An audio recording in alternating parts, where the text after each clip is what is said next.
You wake up tomorrow and taking a hot shower could literally get you killed. Not metaphorically, actually killed. People believe the warm water opens your skin like unlocked doors and lets deadly air seep straight into your body. Sounds insane, right? But in medieval England, that wasn't superstition on the fringe, that was mainstream medical advice. Fresh didn't smell like soap. It smelled like crushed herbs trying their best to hide weeks, sometimes months of human musk. Instead of scrubbing your body clean, people believed a layer of grime actually protected you from disease. Dirt wasn't the enemy. Dirt was armor, and the wild part. Even the rich, the castle-living, velvet-wearing elite avoided full baths.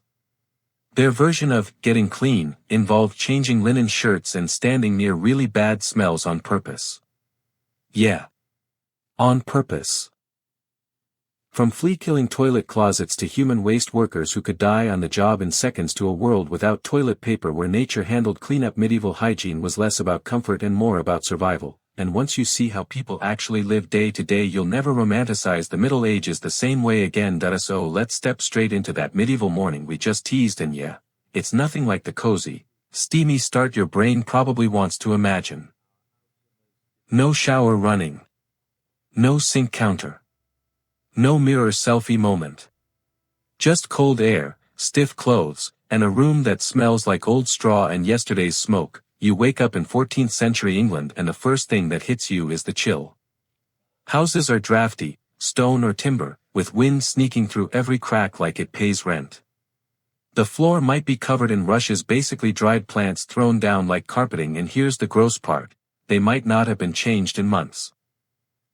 Food scraps, spills, and whatever else got dropped just live there now. Cleaning yourself doesn't mean bathing.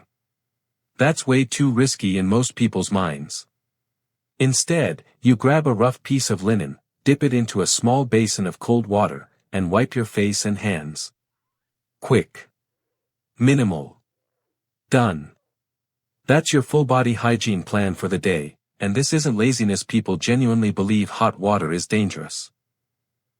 Medical authorities warn that heat opens your pores like open gates, and deadly, bad air, what they call miasma, can slip inside and wreck your body from within. After the Black Death, nobody wants to take that gamble, but here's where it gets even more wild. The less you wash, the safer you're supposed to be. That idea that not washing could actually protect you wasn't some weird street rumor. It was backed by the medical thinking of the time. After the Black Death tore through England, fear rewired how people understood the human body. Disease wasn't thought to spread through germs, but through poisoned air. And your skin. That was your defensive wall. If we're continuing that same morning routine, you're not trying to scrub off grime, you're trying to keep your body sealed tight. Think of dirt like a protective coating. Sounds backwards today, but back then this was dead serious logic.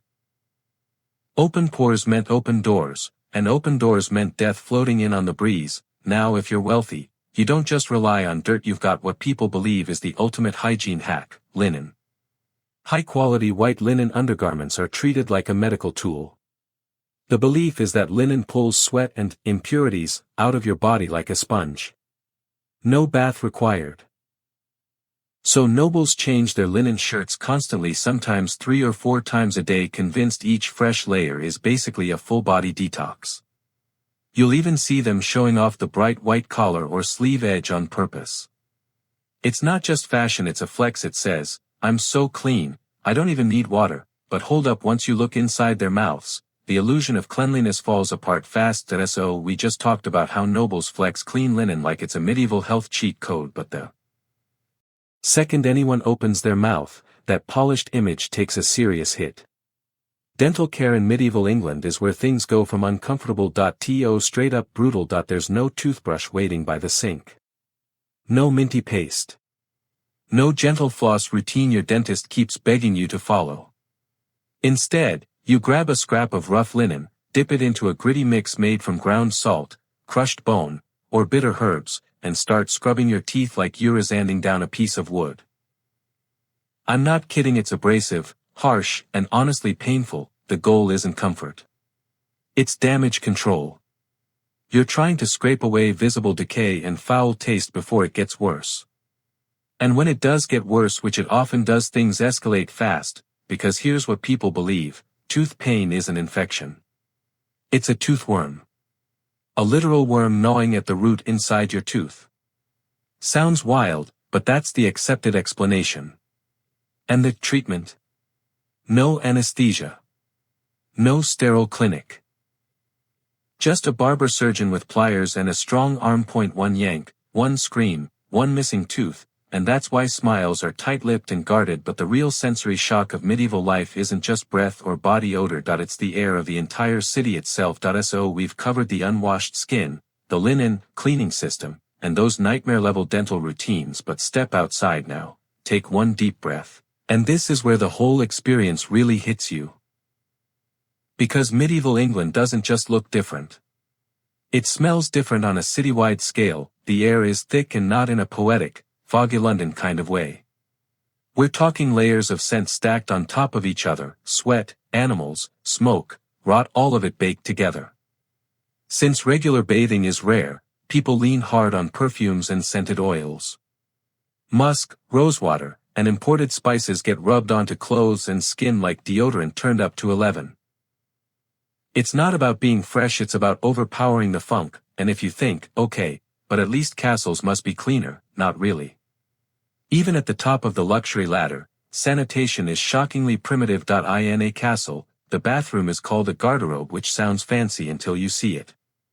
It's basically a stone seat with a hole that drops straight down the outer wall into a cesspit or moat. No flushing. No plumbing. Just gravity doing all the work.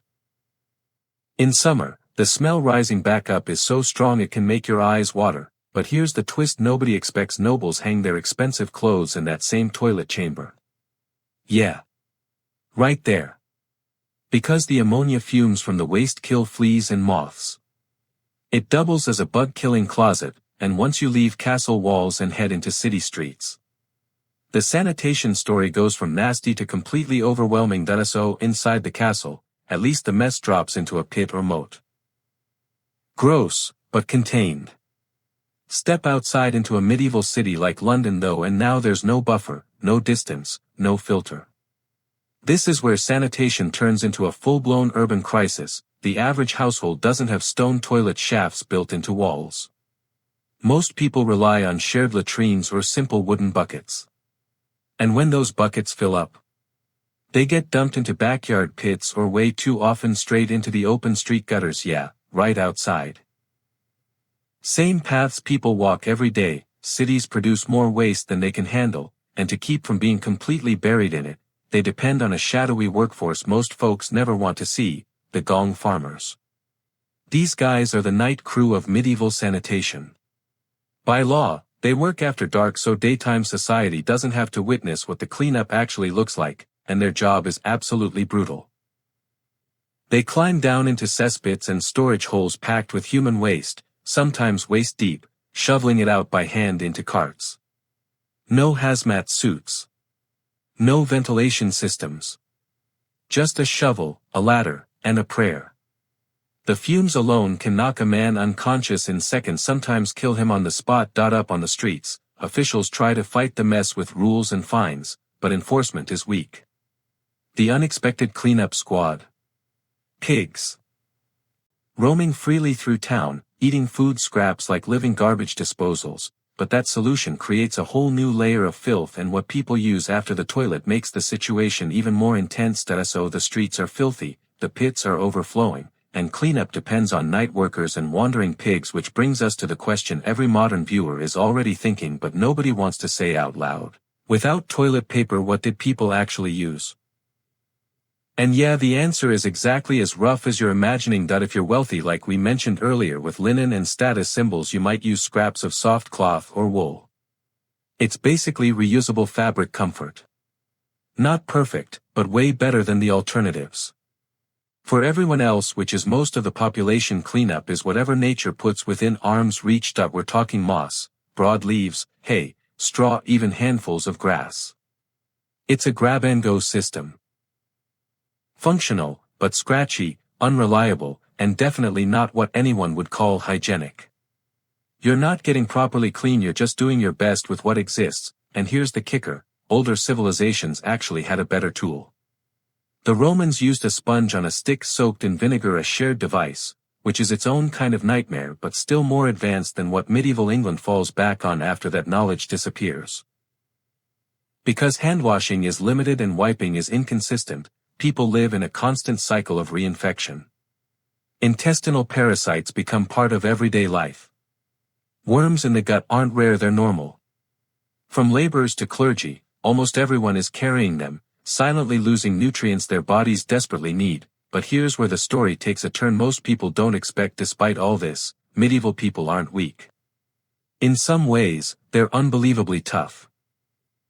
So after everything we've walked through, the rare bathing, the parasite cycles, the waste in the streets, you'd expect people in medieval England to be constantly collapsing.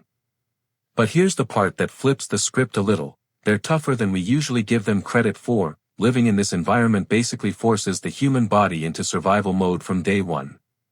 Constant exposure to bacteria, parasites, and contamination acts like a brutal training program for the immune system. What would send a modern person straight to the ER might barely slow them down. Not because the conditions are safe, but because adaptation is the only option, and they're not just sitting there accepting it either. They fight back with the tools they understand. Herbal knowledge is a big deal. People use strong plant mixtures, alcohol, and especially vinegar as everyday disinfectants. Vinegar shows up everywhere, on cloths, on surfaces, even in basic medical treatments, because they've seen it help, even if they don't fully understand why. They know certain herbs reduce rot and smell. They know smoke, salt, and alcohol can preserve things. It's practical science built from trial and error, passed down person to person. No labs. No microscopes. Just hard-earned pattern recognition. And when we look back at those shadowy cathedral cities and muddy streets, it's easy to focus on the grime, but that misses the bigger truth. This isn't a story about laziness or ignorance, that it's a story about endurance, and the final takeaway changes how you see their entire world. So when we zoom out and look at medieval England as a whole, the unwashed skin, the harsh dental care, the toxic air, the waste pits, the moss instead of toilet paper, it's easy to react with pure horror. Most modern viewers do. But if we stop there, we miss the real story. These people aren't dirty because they don't care. They're operating at the absolute edge of what their technology allows. No germ theory. No plumbing grids. No water treatment plants. No mass-produced hygiene products. Every small act of cleanliness costs serious labor: hauling water, boiling cloth, replacing garments, gathering herbs. Nothing is convenient. Everything is earned. Remember that belief, we started with that. Bathing could be deadly, that linen could clean the body, that smell could be managed with plants and smoke.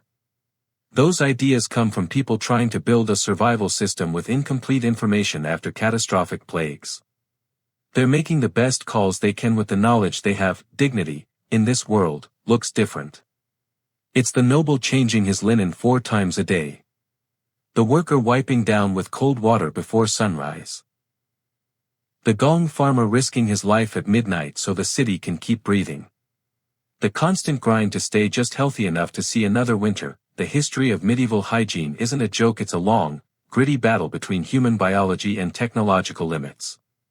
Cleanliness isn't normal. It's a luxury bought with the hardest work imaginable.